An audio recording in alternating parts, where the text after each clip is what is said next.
কনের বাবারা প্রায় সে ৩ লক্ষ বা ততোধিক মহারণা ধার্য করেন। বরেরা ছোট হয়ে যাওয়ার ভয়ে সামর্থ্য না থাকা সত্ত্বেও ওই মহারণা মেনে নেন। ইসলামের দৃষ্টিতে উক্ত মহারণা পরিষদ সম্পর্কে সদয় জানাবেন। ভাইরা আমার, এই দুনিয়াটাতে মানুষের সবচেয়ে বেশি অভাব হলো ভাবের। কিসের অভাব বলছি? ভাবের অভাব। ভাবের অভাব বুঝেন? পয়সার যতটুকু অভাব আছে তার চাইতে বেশি অভাব হলো কিসের? ভাবের। মানে ভাবসাবটা দরকার। মোহরের ক্ষেত্রে একই অবস্থা হয়েছে। মোহর 10 লাখ, 15 লাখ, 20 লাখ, 30 লাখ, 50 লাখ টাকা ধরছে। যে ছেলেটা বিয়ে করছে ওই বেচারার হয়তো বেতন 20,000 টাকা, 10,000 টাকা, 30,000 টাকা, 50 লাখ টাকা পরিশোধ করবে। তারপরও 50 লাখ টাকা ধরবে, কারণ 50 লাখ টাকা ধরলে একটা ভাবসাব হয় যে আমার মেয়ের বিয়ের মোহরনা 50 লাখ।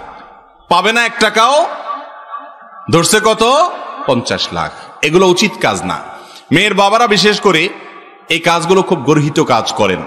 যৌক্তিক মহারণা ধার্য করবেন। আপনি বিয়ে দিয়েছেন যে ছেলের কাছে, আপনি জানেন তার স্যালারি 20,000 টাকা, আপনি মহারণা 50 লাখ কোন হিসাবে ধার্য করেন?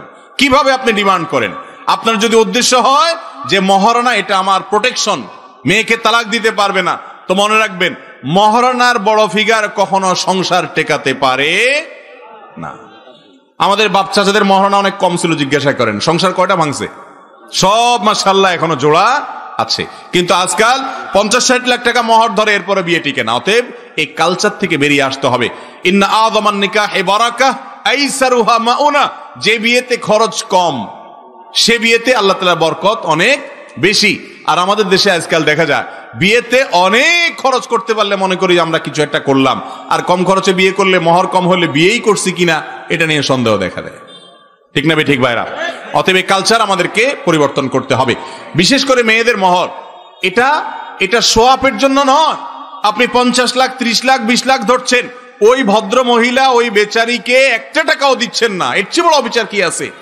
যেই মোহরটা ছেলে পরিশোধ করতে পারবে ওই রকম মোহর ধার্য করবেন। আর প্রশ্নে একটা কথা বলেছেন যে শর্মে পড়ে আপনি মেনে নিয়েছেন, এখন কি হবে? এখন আপনি ওই যে ফান্দে পড়িয়া বগা কান্দেরে, ওই দশার মধ্যে আপনি পড়বেন। আপনি যদি তখন রাজি হয়ে থাকেন, হ্যাঁ ঠিক আছে আঙ্কেল অসুবিধা নেই, 50 লাখ 1 টাকা, 30 লাখ 10 টাকা, আপনি নিজে 5 টাকার মালিক না। ভাবের চোটে আপনি 50 লাখে রাজি হয়ে গেছেন, আপনি কিন্তু গর্তে ঢুকে গেছেন। এবার বউয়ের ওই 50 লাখ টাকা দেওয়া ছাড়া কোনো উপায়। আমি একটা পরামর্শ সবসময় দেই, যারা এরকম ফেসে গেছেন, ফান্দে পড়ে গেছেন, তাদের যে কাজটা হবে তা হলো বউয়ের পা ধরে খুব অনুনয় করে বলবেন যে দয়া করে অনুগ্রহ করে আল্লাহর ওয়াস্তে আপনি মাফ না করলে তো আর উপায় নাই। এত বড় ফিগার ধরে ফেলছে বাপ চাচারা, আমিও রাজি হয়ে গেছি ভাবের চোটে, তখন বুঝি নাই, এখন তো বুঝছি পুরাটাই দিতে হবে, উপায় নাই। অতএব আপনি যদি একটু মাপ সাপ করে একটু লেস্টেস করে আমাকে একটু রহম করেন, উনি যদি দয়া করে দেয় আলহামদুলিল্লাহ, আর দয়া করে মাপ না করে যদি বলে ঠিক আছে তোমাকে পুরা মাফ করার দরকার নাই, তোমাকে আমি এটা চাকরি দেই, এখন থেকে আমার যে হাড়ি পাতিল দোয়ার আছে এটা তুমি অর্ধেক দোবা বা এটা দোবা, তাহলে সেক্ষেত্রে তোমার সেখান থেকে মহারণার টাকা কিছু কিছু কাটলাম, মাসে 1,000 টাকা, 2,000 টাকা, 10,000 টাকা তোমার স্যালারি ধরলাম, হাঁড়ি পাতিল থালা বাসন নিয়মিত দোবা, খবরদার উল্টাপাল্টা যেন না হয়, স্যালারি কেটে দেওয়া হবে, এখান থেকে আমার মহর আমি কেটে নিলাম। মেয়েদেরকে ইসলাম কত মর্যাদা দিয়েছে, কত অধিকার দিয়েছে। এই সমাজ নামাজি মানুষরা পর্যন্ত এত পরিমাণ জুলুম মেয়েদের পরে করে। আপনি দেখেন মোহর দেয় না, মোহর দেয় না, বাবার সম্পদে হক সেটা দেয় না, মায়ের সম্পদে হক সেটা দেয় না। সেদিন কে যেন আমাকে বললো, ভাই এই দেশে যত ল্যান্ডের জমির দলিল আছে তার সম্ভবত 4% বলছে মাত্র মেয়েদের নামে, আর 96% নাকি ছেলেদের নামে। তথ্যটা যদি সঠিক হয়ে থাকে বা এর কাছাকাছিও হয়ে থাকে, এটা বিরাট বড় একটা অ্যালার্মিং আমাদের জন্য।